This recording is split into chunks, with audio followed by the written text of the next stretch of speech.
사랑하는 주님, 주님 다시 오실 날을 우리에게 약속하시고 준비하라고 하시나 하나님 땅의 것에 집착하며 그 나라를 바라보지도 않고 주님 오실 날을 부인하는 자처럼 사는 우리들의 모습을 불쌍히 여겨 주시옵소서.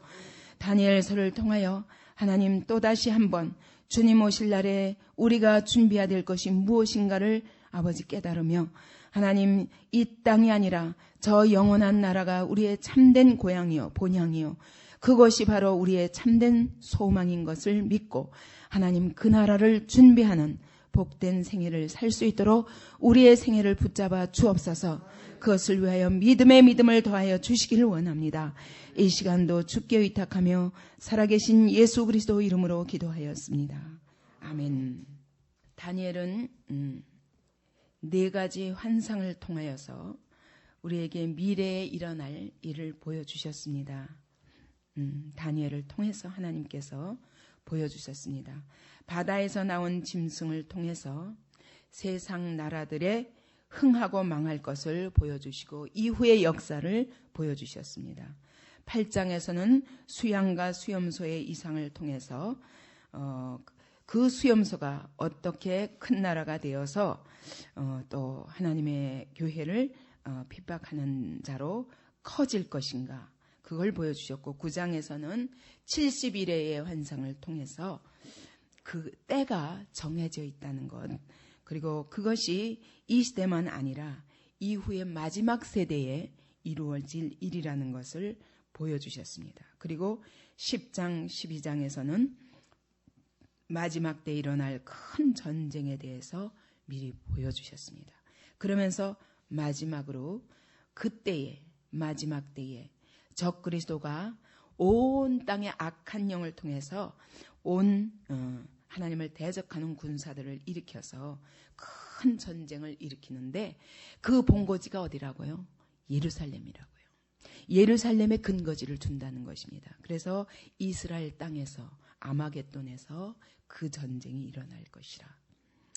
참 공상 영화 보는 것처럼 생각하기 쉬운데 공상 만화 영화가 아니라 진짜 하나님이 우리에게 예언하신 내용입니다. 성경은 하나님의 예언입니다. 그때 내 민족을 호위하는 대군 미가엘이 일어날 것이요.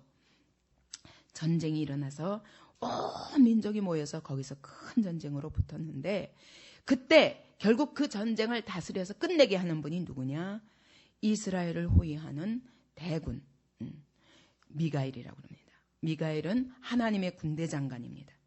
그 미가엘 천사장을 보내서 수많은 천군 천사들을 보내서 그 전쟁이 결국 끝이 나게 될 것인데 그때 큰 환란이 있을 거라고 말씀합니다. 이는 개국 이래로 그때까지 없던 환란이다. 이스라엘 역사상 있어보지 못한 환란이라는 것입니다. 마지막 때 있을 환란은 이스라엘은 많은 환란을 겪었습니다. 출애굽부터 보면은 애굽에서 그들이 얼마나 환란을 당했습니까? 종로로 타면서 거기서 적어도 430년. 근데 적어도 거기서 처음에는 좀 대접을 받았지만 나중에 한 100년가량은 무서운 환란을 당했습니다. 하나님이 그들을 애굽에서부터 쫓아내기 위해서 바로와 등지게 만들었습니다. 애굽왕 바로로부터 얼마나 고역을 받았는지 신음하고 고통하는 소리가 하나님의 귀에 들렸다고 말씀하실 정도입니다. 또 바벨론의 포로로 잡혀가서 70년 동안 종로를 타면서 풀무불에도 들어가고 사자굴에도 들어가고 많은 환란을 겪었습니다. 또 바사나라 때는 수상 하만이 모르드게를 비롯한 온 유대인을 죽이려고 했습니다. 하나님이 은혜를 베푸셔서 에스더와 같은 사람을 왕후로 내어 보냄으로 인해서 그 위기를 하나님이 극적으로 모면하게 하십니다.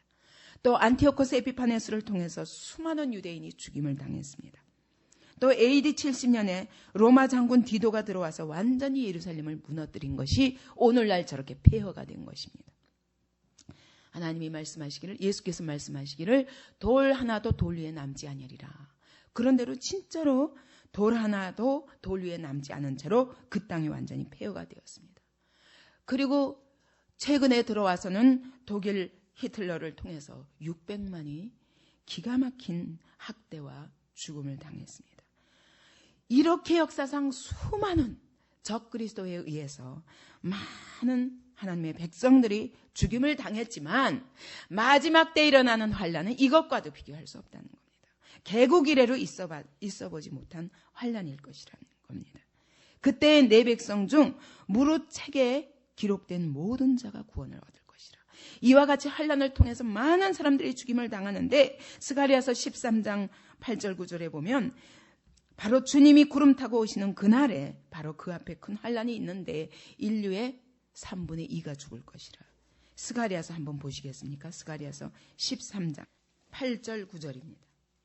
여호와가 말하노라 이 온 땅에서 3분의 2는 멸절하고 3분의 1은 거기 남으리니 내가 그 3분의 1을 불 가운데 던져 은같이 연단하며 금같이 시험할 것이라.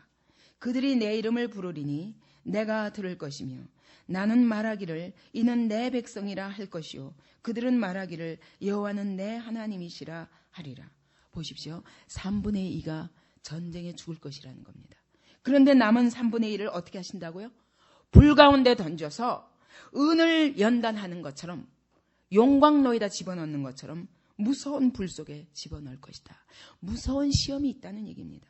금같이 정금같이 시험할 것이요. 용광로에 집어넣어서 잡석을 다 빼고 정금만 끄집어내시듯이 하나님이 불 가운데 던져서 시험하실 때 그들이 내 이름을 부르리니 내가 들을 것이요 나는 말하기를 이는 내 백성이라 하리라. 그러니까 뜨거운 풀무불 같은 그런 환란 속에서 정금 같은 믿음으로 다시 거듭나서 이들을 하나님이 어떻게 하신다고요? 이들을 모두 구원하실 것이라. 무릇 책에 기록된 생명책에 기록된 모든 자가 구원을 얻을 것이라 말씀합니다. 2절에 보니까 땅의 티끌 가운데서 자는 자 중에 많이 깨어 영생을 얻는 자도 있겠고 그때 이 지구상에 있던 사람들은 3분의 2는 전쟁에서 죽임당하고 3분의 1은 무서운 환란 속을 연단하여 통과하게 될 것이라. 여러분 정금 같은 믿음은 절대로 편안한 가운데 안 나옵니다. 어떻게든 고난을 피하려고 하는 것이 어떻게 하면 쉽게 살아보고 어떻게 하면 편안하게 살아보고 편안하게 축복을 받으리라 꿈도 꾸지 마십시오. 마지막 날에도 하나님이 불같은 시험 속에서 정금같이 만드시리라 약속하십니다. 3분의 1에 대해서. 그러니까 우리 앞에 역사 앞에 뭐가 있다는 걸 알 수 있습니까? 큰 환란이 있다는 걸 알 수 있습니다. 이것을 믿음으로 통과하지 않으면 환란이 안 되는 환란이 있습니다. 그러려면 여러분 우리가 어떻게 준비해야 되겠어요? 지금 어떻게 준비해야 돼요? 편안히 눕고 자고 놀자. 하나님이 축복하시겠지. 절대로 그런 방법으로는 온전한 구원을 얻을 수 없습니다. 하나님이 환난은 그리스도인의 환난은 우리를 정결케 하시는 하나님의 도구입니다. 하나님의 사랑입니다. 그렇게 하지 않고는 정결해지지 않습니다. 근데 정결해진 다음에 보면 정말 그건 무서웠던 환난이 아니라 하나님이 그 환난을 넉넉히 이기게 하시기 때문에 이 시험을 믿음으로 통과하는 자들에게는 그것이 얼마나 축복인가를 알 수 있는 겁니다. 다니엘이 사자굴에 들어갔기 때문에 그가 사자굴도 절대로 사자도 그를 삼킬 수 없는 그런 하나님의 불꽃 같은 눈으로 보호하심이 있다는 것을 확인하게 되며 믿음이 더욱 자라는 것입니다. 다니엘의 세 친구들도 풀무불에 들어가므로 풀무불 속에도 함께 하시는 하나님을 경험함으로 그들이 더욱 하나님을 의뢰하게 되는 겁니다. 여러분 우리는 그리스도인들은 환난을 피하려 하는 자가 되어서는 안 됩니다. 환난을 통과하되 믿음으로 통과하기를 구하시기 바랍니다. 이렇게 준비하지 않고 마지막 때에 이러한 환난이 당할 때 예수를 부인하고 죽겠습니까? 여기 보니까 그때 어떻게 되리라? 땅의 티끌 가운데서. 땅의 티끌이 뭡니까? 흙 속에서. 그러면 흙 속에서 자는 자 중에 많이 깨어 일어나리라. 그건 무슨 말이에요? 무덤에서 예수를 믿고 죽은 자들이 자는 자 중에, 그들은 죽은 자들이 아닙니다. 자는 자입니다. 그때 많이 깨어 일어나서 그때의 영생을 얻으리라. 그러니까 주님이 다시 오신 날 어떻게 해요? 무덤에서 수많은 자들이 부활하되 영생의 부활을 하리라.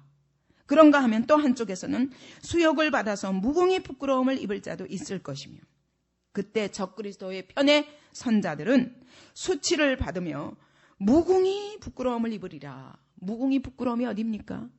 불못이죠. 지옥 불못이죠. 심판의 부활을 하게 될 것이라.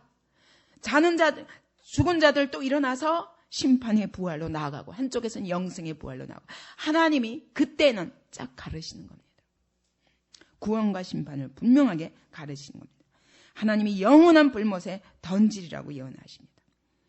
이런 약속을 붙잡았기 때문에 안티오코스 에피파네스 시대에도 그가 그와 같이 핍박하고 율법을 폐지하고 안식일을 폐지하고 성경을 찢고 불사르고 성경 읽는 자들을 다 잡아 죽이고 했지만, 그 가운데서 모여서 하나님의 교회를 지키고 하나님의 성을 지키고자 끝까지 하다가 끝내 순교한 수많은 사람들이 있을 수 있었는데, 그들은 이 약속의 말씀이 없으면 무엇으로 이기겠습니까? 무엇으로 이기겠습니까? 오늘도 마찬가지입니다. 우리가 세상 편에 설 것인가? 오늘 이렇게 작은 선택 앞에서도 그렇게 세상 편에 서가지고 끊임없이 하나님의 말씀을 거스르고 하나님의 말씀을 대적하면서 어떻게 그대로 살아? 이래가지고 그날에 분명합니다. 그런 사람들이 그날의 풀무불을 통과할 수 있을 것 같아요? 하나님의 약속의 말씀을 안 믿는 겁니다. 안 믿는 겁니다. 멸시하는 것입니다.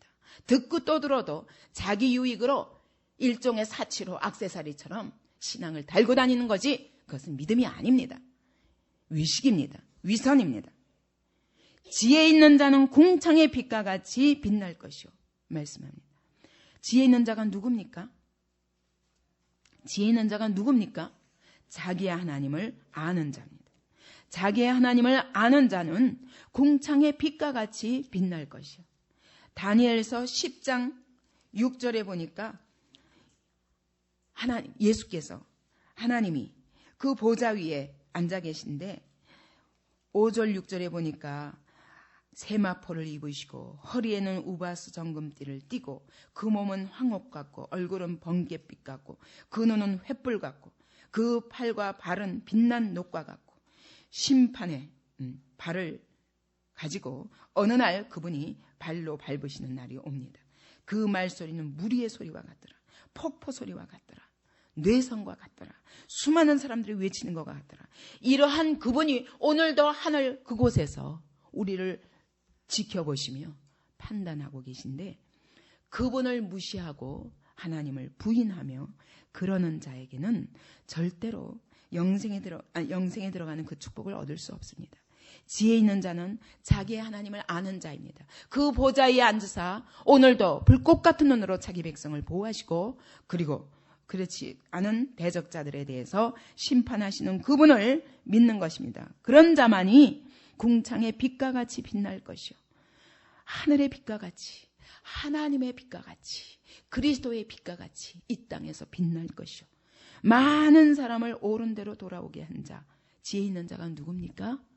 많은 사람을 옳은 대로 돌아오게 한 자. 옳은 데가 어디입니까? 하나님입니다. 왜? 의의 근원이시니까. 하나님은 의의 근원이십니다. 많은 사람을 하나님께로 돌아오게 한 자는 별과 같이 영원토록 비치리라. 이게 누구를 향해서 하는 말인 것 같아요? 이와 같이 핍박의 때에 안티오코스 에피파네스와 같이 적그리스도의 때와 같이 그와 같이 하나님의 백성들이, 하나님의 교회가 살아남을 수 없는 그때에 끝까지 많은 사람들을 하나님께로 돌아오게 하기 위하여 순교까지 한 사람들, 바로 이 사람들의 피를 보고 우리가 정신을 차리는 겁니다. 우리 한국 땅도 역대 없는 이 부흥을 가져온 것은 수많은 순교자들의 피가 이 땅에 뿌려졌기 때문입니다. 제가 성경학교 동안에 한 번은 여러분을 데리고 우리 한국에 성지순례를 하려고 합니다. 한 3박 4일 걸릴 것인데, 거기에 다녀온 사람들 얘기 들으면서 이라크의 테러, 무장 테러는 아무것도 아니라는 거예요. 이 땅에서 선교사들을 얼마나 죽이고 예수 믿는 자들을 얼마나 무섭게 죽였는지, 얼마나 잔인하게 죽였는지, 정말 이 땅에 그 피가 있기 때문에 하나님의 오늘날 하나님 한국 교회가 이 정도구나. 그러면서 예전에 100년 전에 한국 이 땅에 복음이 들어올 때 있었던 일들을 그 순교지 현장에서 보면은 정말 눈물밖에 안 난다고 그런 얘기를 하시더라고요. 그래서 정말 순례지를 도는 한국이라도 이스라엘 성지까지는 못 가더라도 한국 성지부터 둘러보고 이 땅에 복음이 어떻게 들어왔나. 불과 100년 전에. 그러면 우리가 이 복음을 어떻게 지켜야 될 것인가. 그것을 깨어 붙잡지 않으면 안 되겠구나 생각하고 한번 다녀오려 합니다. 이때 수많은 사람들이 많은 사람들을 하나님께로 돌아오게 하고 하나님의 교회를 끝까지 지키게 하기 위해서 목숨까지 내어놓은 자, 이 자들이 바로 별과 같이 영원토록 비치리라. 영원한 상이 있다는 겁니다. 새하늘과 새 땅에서 새 예루살렘 성에서 영원한 상이 있다는 것입니다. 그 나라를 바라보는 자만이 이와 같이 순교할 수 있습니다. 하나님이 이와 같이 때로는 순교자들을 이 땅에 그렇게 주님을 정결하게 의지하는 자들을 마치 버리신 것처럼 그렇게 순교의 길로 인도하시는 것은 그렇게 해서 이 땅에 하나님의 교회를 다시 회복시키시고 이 땅에 다시 하나님의 교회를 정결케 하기 위함입니다. 또한 우리 그 자신에게도 믿음의 연단이요. 그 믿음을 통해서 하나님이 어떤 상을 주시는가. 그 즉시도 하나님이 붙들어 주시지 않으면 절대로 그 환난을 통과할 수 없을 것입니다. 계시록 7장 9절부터 12절까지 17절까지 보겠습니다. 계시록 7장 9절부터입니다. 이 일 후에 내가 보니 각 나라와 족속과 백성과 방언에서 아무라도 능히 셀 수 없는 큰 무리가 흰옷을 입고 손에 종려가지를 들고 이때는 장군이 개선하면 전쟁을 마치고 개선하면 다 종려가지를 들고 환영하는 것입니다. 종려가지를 들고 그와 같이 모든 온 세계의 이 악한 영들을 다 이기고 승리하시고 사단의 권세를 다 이기신 그분과 그리고 큰 무리 모든 이 땅에서의 시험을 이기고 통과한 흰옷을 입고 손에 종려가지를 들고 보호자 어린 양 앞에 서서 그리스도께서 우리로 하여금 승리하게 하신 것을 환영하며 그분을 영원한 우리의 왕으로 환영하며 큰 소리로 외쳐가로되 구원하심이 보호자에 앉으신 우리 하나님과 우리 어린 양에게 있도다 하니 모든 천사가 보호자와 장로들과 네 생물의 주위에 섰다가 보호자 앞에 엎드려 얼굴을 대고 하나님께 경배하여 가로되 아멘. 찬송과 영광과 지혜와 감사와 존귀와 능력과 힘이 우리 하나님께 세세토록 있을지로다. 아멘 하더라. 장로 중에 하나가 응답하여 내게 이르되 이 흰옷 입은 자들이 누구며 또 어디서 왔느냐 그렇게 물었더니 어떤 사람들이 흰옷 입은 자들이냐 14절에 내가 가로되 내 주여 당신이 알리이다 하니 그가 나더러 이르되 이는 큰 환난에서 나오는 자들인데 어린 양의 피에 그 옷을 씻어 희게 하였느니라. 흰옷 입은 자가 누구라고요? 큰 환난에서 나오는 자들입니다. 큰 환난에서 나오는 자들입니다. 이 큰 환난은 역대 있어 보지 아니한 환난이라고 말합니다. 이런 환난을 통과하지 않고는 흰옷을 입을 수 없다는 거예요. 거룩한 하나님의 백성으로 그 보좌 앞에까지 나아갈 수 없다는 겁니다. 그러므로 그들이 하나님의 보좌 앞에 있고 또 그의 성전에서 밤낮 하나님을 섬기매 보좌에 앉으신 이가 그들 위에 장막을 치시리니 성전에서 밤낮 하나님을 섬기게 될 것입니다. 그들이 저희가 다시 줄이지도 아니하며 목마르지도 아니하고 해나 아무 뜨거운 기운에 상하지 아니할지라. 이제는 어떤 것도 우리를 하나님 앞에 간 보호자 앞에 간 우리들을 해할 자가 없습니다. 이는 보호자 가운데 계신 어린 양이 저희의 목자가 되사 생명수 샘으로 인도하시고 하나님께서 저희 눈에서 모든 눈물을 씻어 주실 것임이라. 이와 같은 약속을 바라보고 그리고 순교하는 것입니다. 끝까지 믿음을 지키는 것입니다. 순교가 아무 때나 할 수 있는 게 아닙니다. 하나님이 허락하시는 때가 있어요. 역사 속에서도. 오늘 우리가 사는 시대에 순교까지 지금 안 하는 그런 시대라 할지라도 여러분 순교하는 것처럼 그렇게 이 세상 속에서 살아야 되지 않겠습니까? 순교하는 자들이 세상과 손잡고 어떻게 순교합니까? 못합니다. 하나님의 말씀을 조금이라도 타협하고는 어떻게 순교합니까? 못합니다. 우리가 순교까지 하지 않고도 이 땅에서 순교하는 믿음으로 이 세상에서 산다면 얼마나 나만 거룩할 뿐만 아니라 하나님의 교회를 거룩하게 할 것이며, 그런 지도자가 몇 사람만 있어도 삽니다. 한 교회 안에 이런 사람 한 사람만 있어도 전염이 되는 겁니다. 그리고 또 그런 교회를 통해서, 그런 사람을 통해서 그 시대 많은 그를 바라보는 자들이 얼마나 두려워 떨며 하나님을 바라보겠습니까? 또 불신자들이 그 안에 살아계신 하나님을 마치 다니엘이 하나님 앞에 느부갓네살이 굴복하고 다리오가 굴복했던 것처럼 그와 같이 그 우리 안에 살아 역사하신 하나님을 보고 불신자들이 하나님 앞에 무릎 꿇지 않겠습니까? 이런 자가 그곳에서 상을 받으리라는 것입니다. 영원하도록 빛나는 별처럼 그렇게 면류관을 쓸 것을 약속하시는 겁니다. 그러면서 다니엘아, 마지막 때까지 이 말을 간수하고 이 글을 봉함하라. 마지막 때까지, 언제? 주님이 다시 오시는 그날까지 이 말을 간수하라. 그리고 봉함하라. 여기 보니까, 영어로 보니까 close up and seal 그랬거든요. 닫아버리고, 말씀을 닫아버리라는 겁니다. 그거는 감추라는 얘기가 아니에요. 그런 의미의 close up이 아니라 잘 지키되 여기서 1.1획도 바꾸지 말고 하나님이 말씀하신 것을 그대로 전해라. 그 얘기예요. 봉함하라, seal. 그러면 이것은 다시는 누가 건드릴 수 없어요. 사인이 끝나면. 그죠? 사인 한번 끝나면 누구도 거기다가 고칠 수가 없습니다. 그와 같이 하나님의 말씀에 대해서 완전히 닫아버려라. 여기서 끝났다. 여기서 한마디도 더 보태지도 말고 빼지도 말고 요대로 전하라. 그러면서 많은 사람이 빨리 왕래하며 지식이 더하리라. 그 말이 무슨 말입니까? 많은 사람들이 이 성경을 부지런히, 다니엘서를 부지런히 읽게 될 것이랍니다.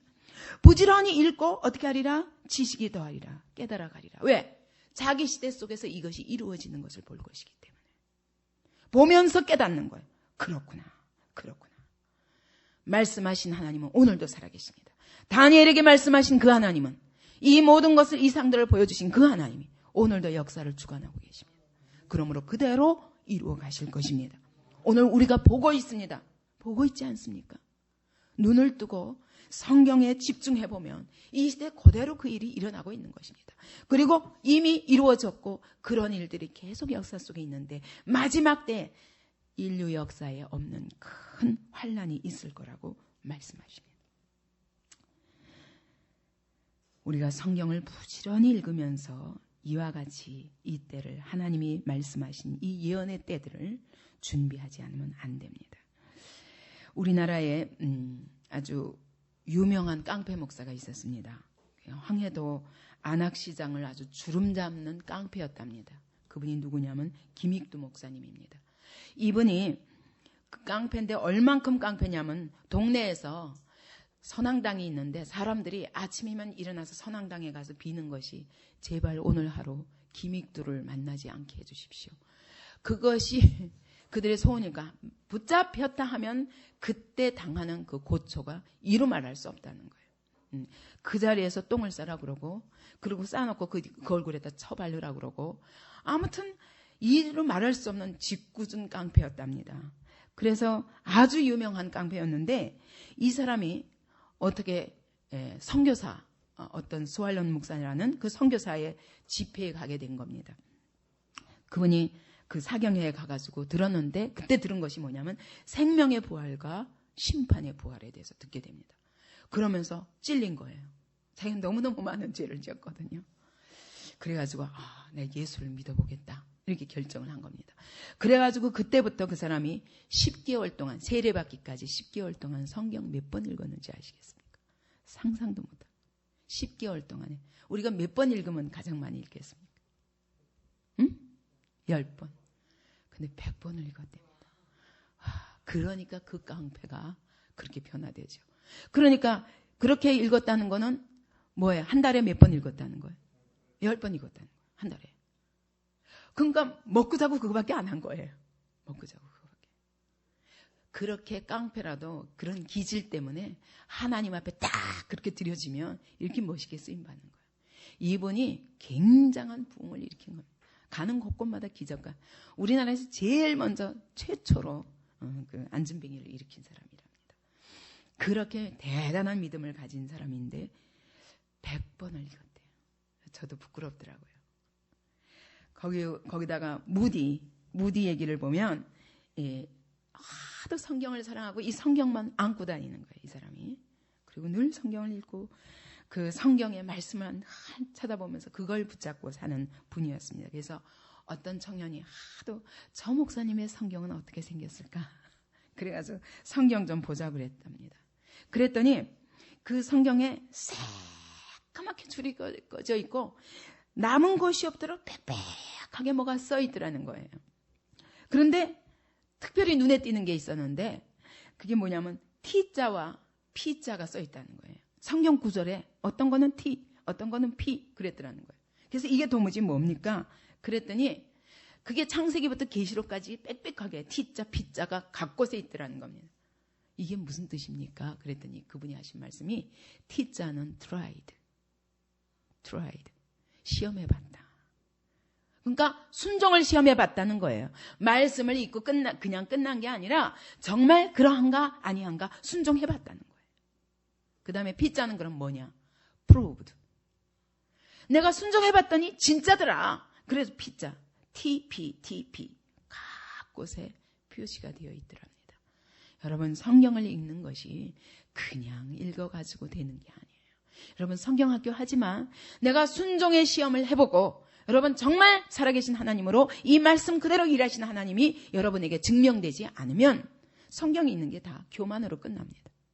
내가 마치 아는 것이 곧 머리로 아는 것이 지킨 것처럼 다 아는 것처럼 그건 아는 게 아닙니다. 실제로 순종하고 체험해봐야 그것이 아는 겁니다. 우리가 경고받고 정말 하나님의 말씀 있기에 여기 빨리 왕래하며 지식이 더하리라.